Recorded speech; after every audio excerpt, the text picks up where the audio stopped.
कैसे हो प्यारे बच्चों आप सब। मैं आपका सुशील सर अपने YouTube चैनल स्टडी ट्यूटोरियल पर हार्दिक स्वागत करता हूं। बच्चों आज त्रिभुज का तीसरा लेक्चर है। हमने कल जो दूसरा लेक्चर दिया था उसमें ये बताया था कि कुछ सवालें अभी छूटी हुई हैं, उनके बारे में भी चर्चा करनी है आज, और उसी के लिए आज कुछ सवालें लेकर आया हूं।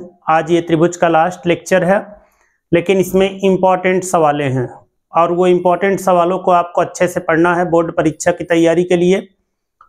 आपकी बोर्ड परीक्षा की तैयारी सुचारू रूप से चले, इसके लिए हर चैप्टर को जितने की आवश्यकता है उतनी सवालों को उसमें समायोजित किया जा रहा है, दिया जा रहा है, जिससे आप लोगों को तैयारी में किसी तरह की कोई प्रॉब्लम ना हो।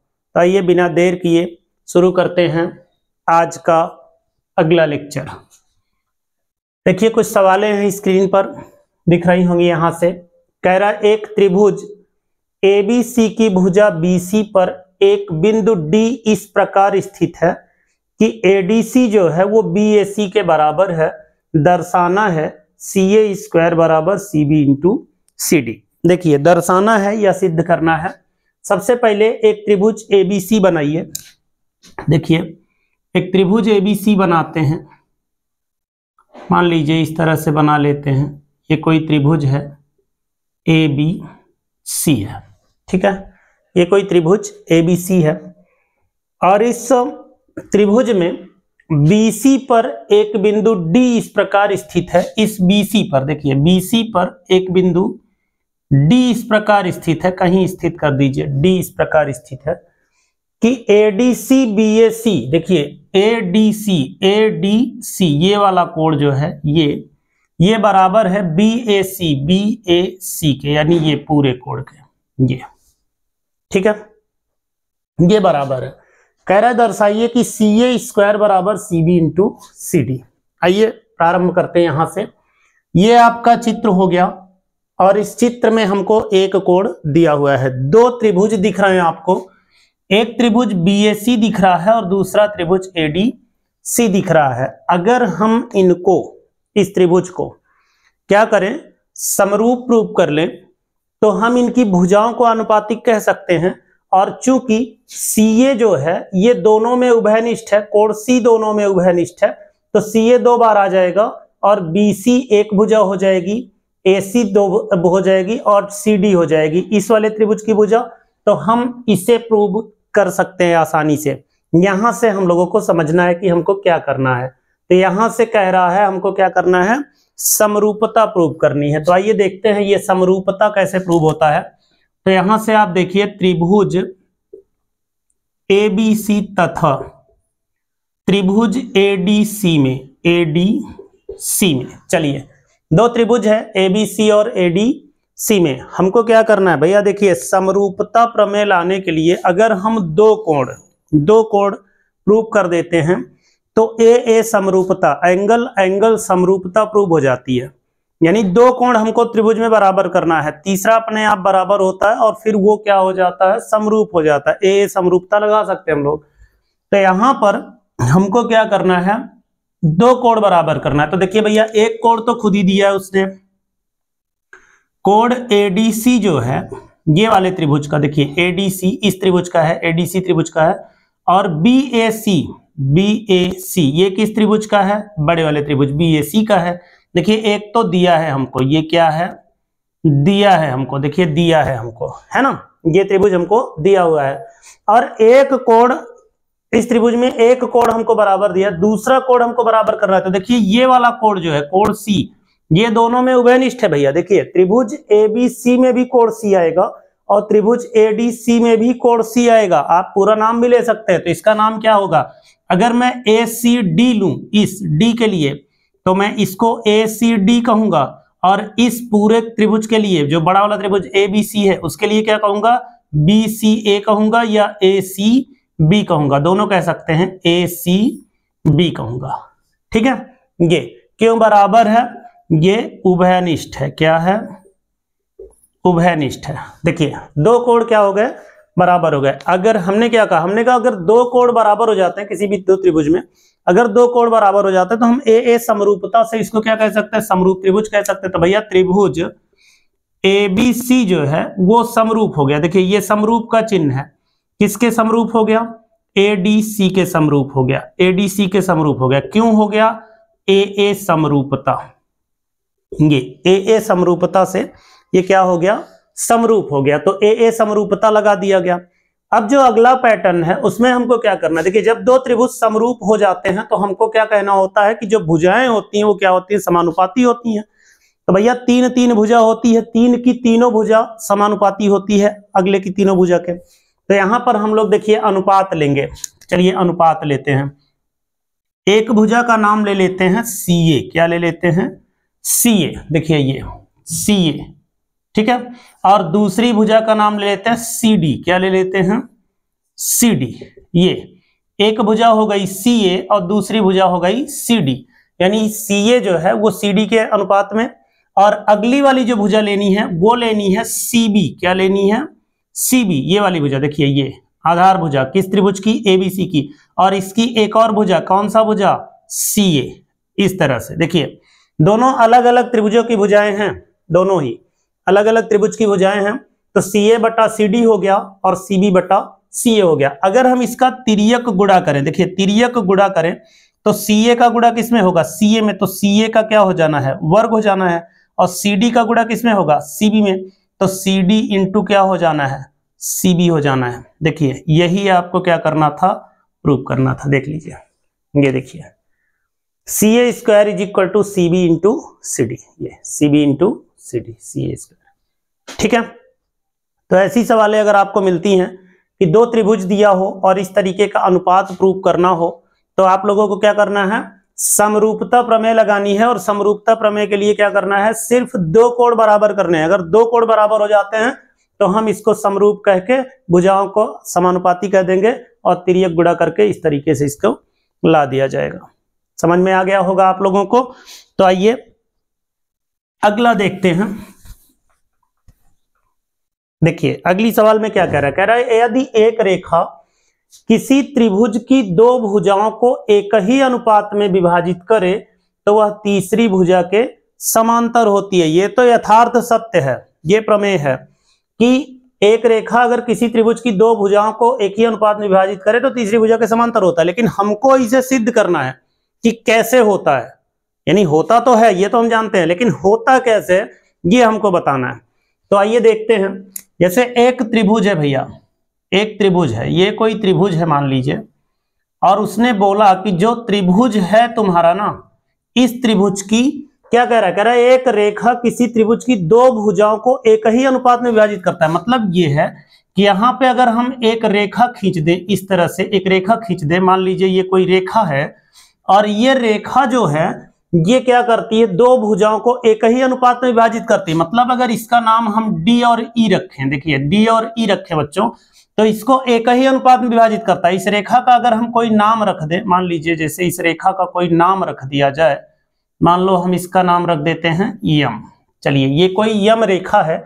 अगर ये कोई यम रेखा है और इस रेखा ने इस त्रिभुज की दो भुजा को D और E पर क्या किया है? देखिए एक ही अनुपात में विभाजित करता है, तो ये तीसरी भुजा के समांतर होता है। माने ये हमको दिखाना है। तो चलिए देखिए हमको क्या दिया हुआ है? दिया है, जरा देखिए, सिद्ध करने की सवाल है भैया। दिया है क्या?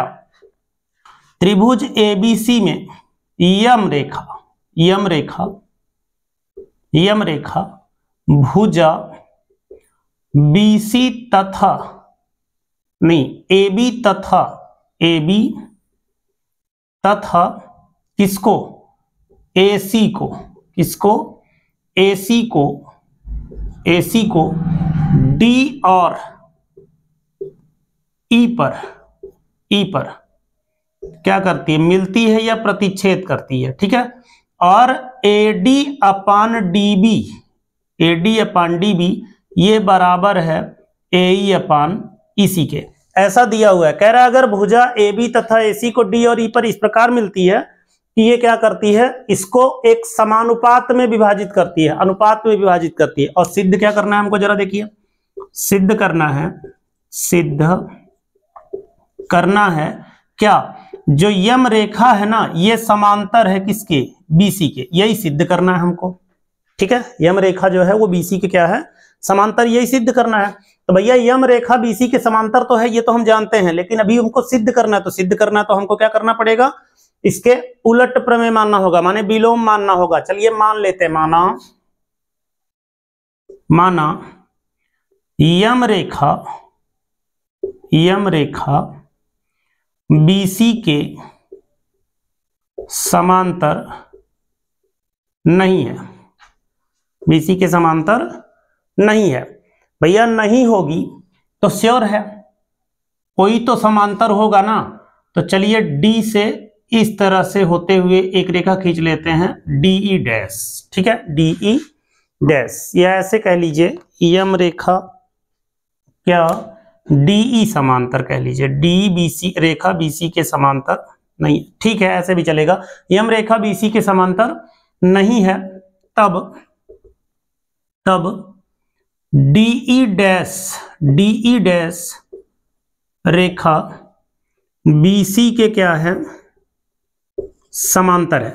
डीई डैश रेखा बीसी के क्या है, समांतर। भाई कोई तो समांतर होगी, तो मान लिए कि यम रेखा बीसी के समांतर नहीं है, तब डीई डैश रेखा बीसी के क्या है, समांतर है, क्योंकि कोई रेखा तो समांतर होगी। तो अगर ये डीई डैश समांतर है, अब हम ये कह सकते हैं कि अगर डीई डैश समांतर बीसी, तब अगर कोई भी रेखा अगली तीसरी भुजा के समांतर होती है तो फिर ये भुजाएं क्या होती हैं, समानुपाती होती हैं, ऐसा प्रमेय में हमने पढ़ा है।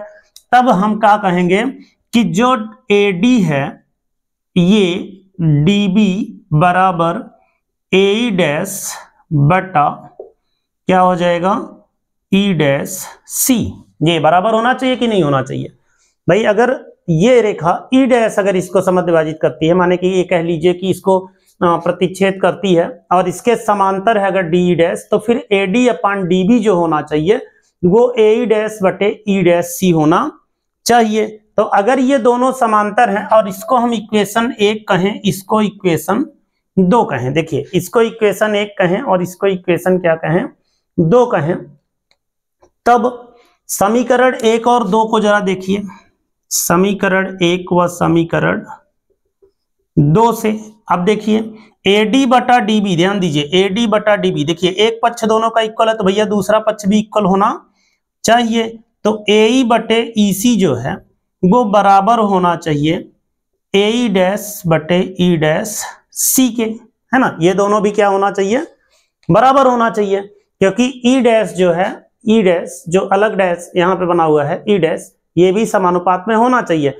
अब एई बटा ईसी एई डैश बटा ई डैश सी के समांतर कब होगा, यानी बराबर कब होगा, ये तो तभी संभव है ना जब आपका ई डैश क्या हो, ई पर स्थित हो, क्योंकि ए तो दोनों में है, ई भी देखिए दोनों में, सी भी दोनों में है, तो ई डैश ई के समानुपाती होगा तभी ये संभव है। परंतु यह तभी संभव है, या इसमें दोनों पक्षों में आप थोड़ा सा इसको और भी बड़ा कर सकते हैं, दोनों पक्षों में एक जोड़ सकते हैं, तो एई प्लस ईसी हो जाएगा, देखिए एई प्लस ईसी हो जाएगा और ये हो जाएगा एसी। यहाँ पे एई डैश प्लस ई डैश सी जब जोड़ेंगे, देखिए एई डैश प्लस ई डैश सी जब जोड़ेंगे तो ये भी क्या हो जाएगा, एसी। तो एसी दोनों में हो जाएगा और ईसी और ई डैश सी हो जाएगा, तब हम ये कह सकते हैं दोनों में एसी बराबर है तो फिर ई डैश सी भी दोनों बराबर होना चाहिए, ऐसे भी कह सकते हैं। और ऐसे भी यहां से भी कह सकते हैं कि ये ई डैश सी, देखिए एक दोनों पक्षों में जोड़ के हम और अच्छे से कह सकते हैं, तो हम कहेंगे दोनों पक्षों में एक जोड़ने पर, ताकि दो चीजें बराबर आ जाएं। देखिए तो एई बटा ईसी अगर एक जोड़ देते हैं भैया, देखिए एई डैश बटा ई डैश सी एक जोड़ देते हैं, देखिए दोनों पक्षों में एक जोड़ देते हैं, ठीक है। जब एक जोड़ देते हैं तो ये ईसी एकम ईसी यहां चला जाएगा तो एई प्लस ईसी हो जाएगा, एई प्लस ईसी हो जाएगा और बटा क्या हो जाएगा, ईसी। इसी तरह ये भी ऊपर जाएगा, एई डैश प्लस ये क्या हो जाएगा, ई डैश सी, क्या हो जाएगा, ई डैश सी बटे ई डैश सी। अब एम्प्लाइज दैट, देखिए ध्यान से, एई प्लस ईसी, देखिए एई प्लस ईसी अगर जोड़ दिया जाए तो क्या हो जाएगा, एसी हो जाएगा, क्या हो जाएगा, एसी हो जाएगा और बटा ईसी हो जाएगा। यहां भी देखिए ए डैश प्लस ई डैश सी, ए डैश प्लस ई डैश सी अगर जोड़ देते हैं तो ये भी क्या हो जाएगा, ए सी हो जाएगा और ये हो जाएगा ई डैश सी। अब देखिए जरा, अगर हम ए सी और ए सी को डिलीट कर दें यानी कि काट दें, विभाजित कर दें, तो ई सी बराबर ई डैश सी होना चाहिए। देखिए ए सी बराबर ई डैश सी होना चाहिए, यहां लिख लेते हैं। देखिए ए सी बटा ई सी बराबर ए सी बटा ई डैश सी। ये देखिए अगर इसे हम काट देते हैं तो ई सी बराबर, देखिए एक एक हो गया, तो ऐसी स्थिति में जब तिर्यक गुणा करेंगे आप देखिए तो ई डैश सी जो है वो बराबर होना चाहिए किसके, ई सी के। ये देखिए ई डैश सी बराबर होना चाहिए ई सी के, परंतु यह तभी संभव है जब ई व ई डैश क्या हो, संपाती हो। क्या हो, संपाती हो, माने एक ही जगह पर हो। ये ई डैश और ई क्या हो, एक ही जगह पर हो, संपाती हो, तब हम क्या कहेंगे, या इसलिए यल जो है, यम जो है वो बीसी के क्या है, समांतर है। क्योंकि मेरा मानना इस समय क्या हो गया है, गलत हो गया है। ई और ई डैश अलग अलग नहीं है बल्कि एक ही है। देखिए संपाती है तभी ये संभव है ना। समझ में आ गया होगा आप लोगों को। देखिए ध्यान से, करना कुछ नहीं है, बहुत आसान सवाल है। पहले डी खींच लीजिएगा, एक रेखा एम बना लीजिएगा, उसको कह दीजिएगा ये समांतर है, तो भैया समांतर है तो इसका अनुपात बराबर होगा, ये श्योर है ना। अनुपात पहले ही बोला है कि अनुपात बराबर होता है। देखिए समान अनुपात विभाजित करता है, तो अनुपात बराबर कर लीजिएगा। फिर यम समांतर बीसी आपका हो चुका, सिद्ध करना है। अब यही रेखा मान के समांतर नहीं है और एक रेखा डीई डैश अलग से ले लीजिएगा, लेने के बाद अनुपात में लिख लीजिएगा, क्योंकि समांतर है तो फिर अनुपातिक होगा, है ना। समीकरण 1 और 2 से LHS बराबर है तो RHS बराबर कर लीजिएगा और एक जरूर जोड़ दीजिएगा ताकि ये दोनों संभव हो जाएं, कट जाएं और आपका EC बराबर ई डैश सी आ जाए। देखिए ये EC बराबर ई डैश सी आ जाए तो C से C भी काट सकते हैं, तो ई डैश E तभी बराबर होगा ना जब दोनों एक ही होगा यानी संपाती होगा, तब हम यम समांतर BC कह सकते हैं। ठीक है, तो ये है आपकी दूसरी सवाल। ये वाली सवाल इंपॉर्टेंट सवाल है, अच्छे से समझ लीजिएगा इसको और लगाइएगा। ठीक है, चलिए अगली सवाल लेते हैं। तीसरी सवाल क्या कह रहा है, देखिए कह रहा है चित्र में यदि एलएम समांतर CB और एलएन समांतर CD हो तो सिद्ध कीजिए कि AM बटा AB बराबर AN बटा AD। जरा एक चित्र देखिए पहले, यहाँ पे थोड़ा सा बड़ा करके दिखाते हैं इसको। मान लीजिए ये कोई रेखा है और यहां से ये है ना, इस तरह से बना हुआ है। ये मान लो A है, C है, B है, M है, इस तरह से मिला दीजिए और यहां से N है, ये है D। ठीक है, ये कोई चित्र है और उसमें हमको दो चीजें दिया हुआ है और ये सिद्ध करना है। जरा सिद्ध करना है, लिख लेते हैं। सिद्ध करना है, सिद्ध क्या करना है, देखिए सिद्ध करना है AM बटे AB बराबर AN बटे AD, ये सिद्ध करना है आपको। ठीक है, चलिए देखते हैं क्या दिया हुआ है और वहीं से हम लोग इस सवाल को आगे बढ़ाते हैं। देखिए हमको क्या दिया, एलएम समांतर CB, ध्यान दीजिएगा एलएम समांतर CB कहां है जरा देख लीजिए। एलएम समांतर CB किस त्रिभुज में है भैया, किस त्रिभुज में है, पहले ही लिख लेते हैं। त्रिभुज ACB में, ये देखिए त्रिभुज ACB में क्या स्थिति है कि एलएम समांतर है CB के। ये देखिए हमको दिया हुआ है, देखिए एलएम समांतर CB दिया हुआ है, तो यहां से ACB में एलएम समांतर क्या है, CB है। अभी इसके ठीक पहले सवाल में हम लोग लगा रहे थे कि अगर किसी त्रिभुज में एक भुजा अगली भुजा के समांतर होती है तो भुजाएं क्या होती हैं, समानुपात में होती हैं। तो जरा इनको समानुपाती कर लीजिए भैया। तो AM बटा MB, AM बटा MB बराबर क्या हो जाना है, AL बटा LC, AL बटा LC। अनुपात में आ गया, है ना।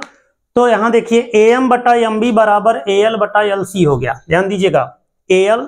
अब यहां जरा सिद्ध करने में देखिए AM तो है बेटा लेकिन AB है, AB है, देखिए AB है, MB नहीं है, AB है।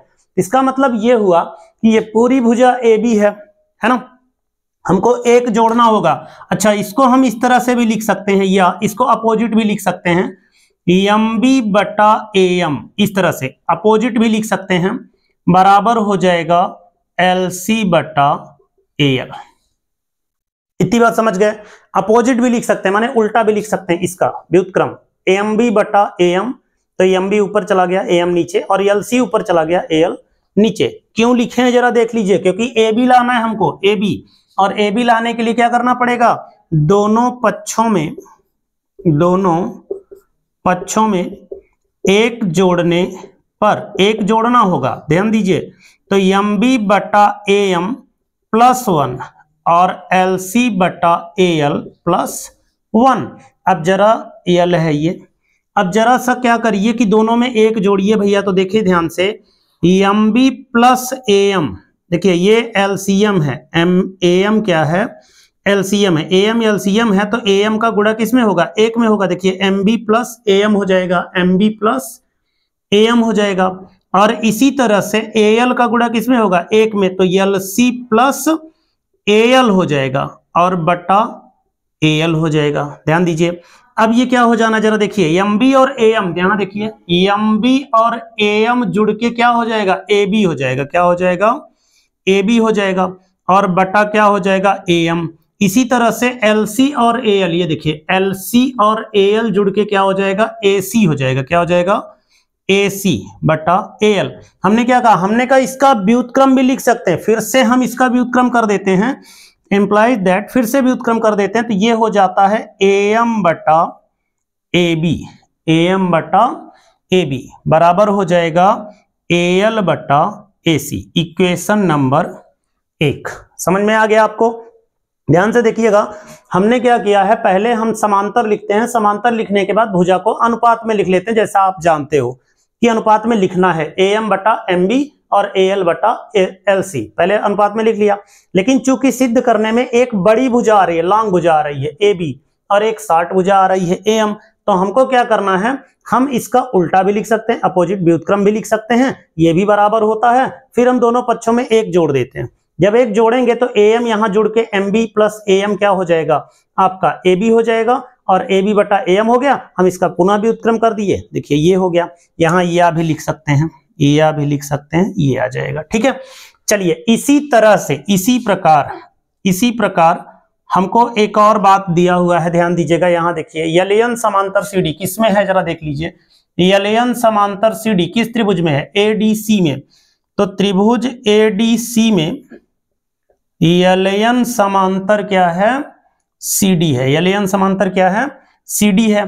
तब क्या होगा भैया, जब यलेयन समांतर CD है तो फिर इसकी भी भुजा हमको अनुपात में लिखनी है। तो चलिए लिखते हैं, AN बटा ND बराबर होना चाहिए AL बटा LC, या करके इसका भी व्युत्क्रम लिखना है, ND बटा AN बराबर LC बटा AL, है ना।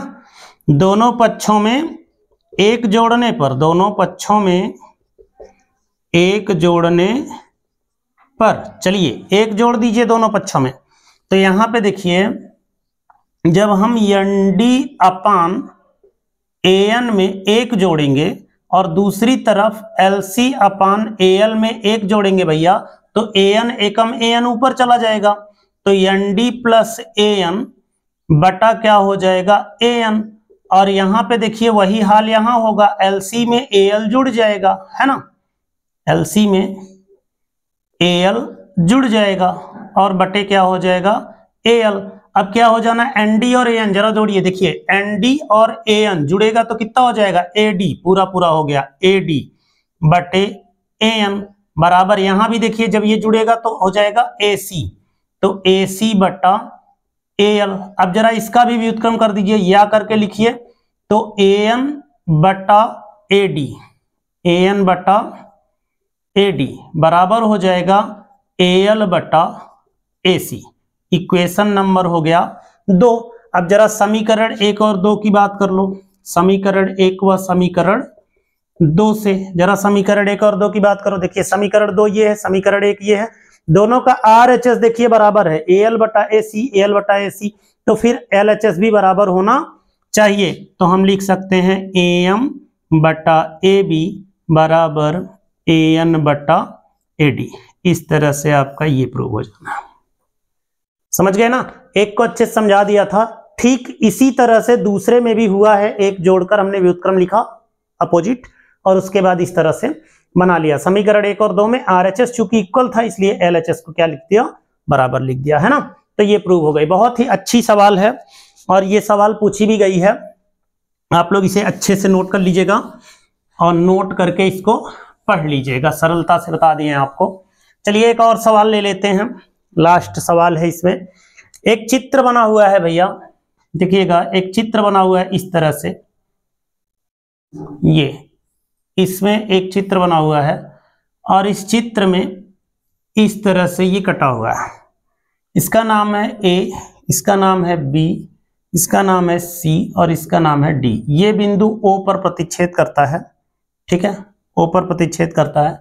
इसका मान आपको दिया गया है 5 सेंटीमीटर और आपसे DC का मान पूछ रहा है, माने इसका मान पूछ रहा है, ठीक है। और एक ये दिया हुआ है हमको, देखिए दिया है AO बटा OC बराबर BO बटा OD बराबर 1/2 और AB का मान है 5 सेंटीमीटर। ध्यान से देखिएगा, ये चित्र है, ये सवाल है, DC तुमसे पूछ रहा है, DC क्या होगा ये तुमसे पूछ रहा है। जरा देखिए जो दिया हुआ है ये क्या है, ये दो त्रिभुजों की भुजाओं में अनुपात दिख रहा है। देखो AO बटा OC, देखिए AO बटा OC, ये AO इस वाले त्रिभुज में है, OC इस वाले त्रिभुज में है।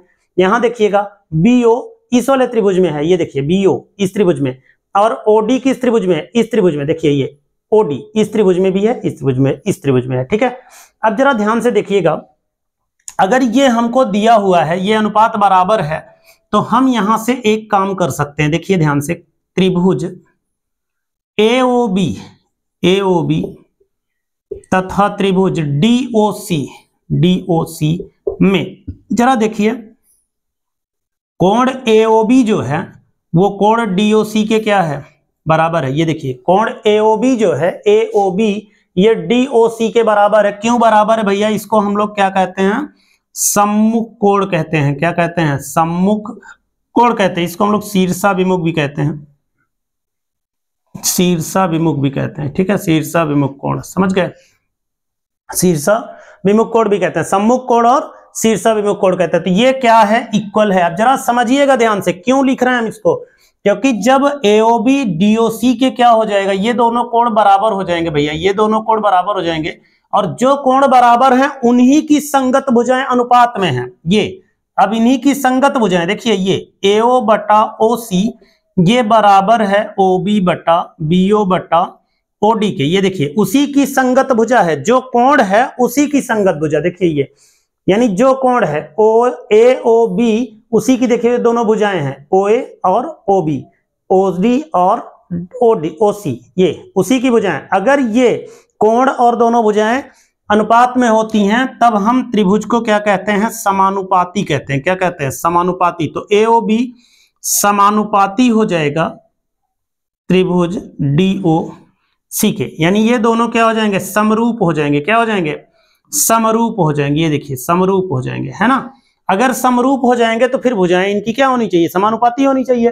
तो ध्यान से देखिएगा, तीनों भुजा समानुपात में होगी तो इसकी दो भुजा तो दी हुई है। देखिए OA AO बटा OC बराबर OB या BO बटा OD बराबर, अब इसकी तीसरी भुजा कौन सी है, तो भैया देखिए इस त्रिभुज की तीसरी भुजा है AB और इस त्रिभुज की तीसरी भुजा है CD या DC। क्या है? DC। तो हम कहेंगे फिर AB बटा DC, ये AB बटा DC। अब ध्यान दीजिएगा, इसका वैल्यू कितना है 1/2, तो सबका मान 1/2 होना चाहिए, है ना, सबका मान 1/2 होना चाहिए। भाई इसका भी मान, इसका भी मान, इसका भी मान, इसका भी मान। अब जरा देखिए, हमको चूंकि लगाना कितना है, इतना, तो हम इसी को ले लेते हैं, AB/DC बराबर 1/2। अब AB का मान तो हमको पता है ना भैया 5, यहाँ 5 रख दीजिए, 5/DC बराबर 1/2। देखिए 2 पंचे 10, DC 1 कम DC, ये देखिए DC का मान कितना मिल गया 10 सेंटीमीटर। यही आपको लगाना है, DC का मान हो गया 10 सेंटीमीटर। ठीक है, तो इस तरह से आपकी ये सवालें कंप्लीट हो गई। आपके त्रिभुज नामक चैप्टर से जो भी सवालें थी वो त्रिभुज नामक चैप्टर से कंप्लीट हो गई हैं। हर तरह की सवालें ली गई हैं इसमें, कहीं समांतर प्रूफ करने के लिए, कहीं मान निकालने के लिए। ठीक है, तो आप लोग इनको अच्छे से पढ़ लीजिए, ये चैप्टर आपका अच्छे से तैयार हो जाएगा बोर्ड परीक्षा के दृष्टिकोण से। और इसके बाद हम लोग अगला चैप्टर निर्देशांक ज्यामिति लेकर आएंगे, उसके लिए आप लोग तैयार रहिए। अगर ये वीडियोज अच्छी लग रही हैं, आपको मेरा पढ़ाया हुआ समझ में आ रहा है, तो आप लोग चैनल को सब्सक्राइब करिए और इसे शेयर भी जरूर करिए।